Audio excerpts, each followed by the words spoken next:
জাপানে অনেক দিন ধরে 10 বছর বা 15 বছর থেকে যায়, আমার মনে হয় যে সবাই জাপান পছন্দ করে এবং মুভ করতে চায় না, মুভ কারণ করতে একটা চায়। মানে মায়া নিজের যায়। হ্যাঁ একটা ইজি জোনের মধ্যে মানে চলে যায়। থাকাটা হয়ে যায়। এবং জাপান অনেক সেফ আমি বলবো হুম মেয়েদের ক্ষেত্রেও। হুম হুম। অন্য দেশে আমি কতটুকু সেফ জানি না, অবশ্যই বাংলাদেশের বর্তমান পরিস্থিতি থেকে সেফ, বাট জাপান আমি বলবো যে one of the safest country hmm. সবার জন্য।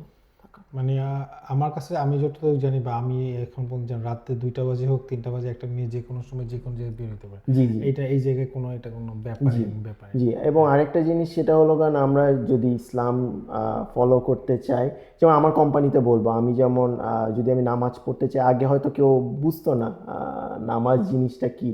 সো আমার আমার অফিসে আমার যখন ওয়াক্ত হয়, আমি কোনো একটা রুমে যেয়ে আমি নামাজ পড়তে পারি। এবং আমার আমার যদি মিটিংয়ের টাইমে আমি যদি নামাজ পড়তে চাই, আমি বলে যদি বেরো হয়ে যায়, আমাকে কিছু বলে না। সো এখন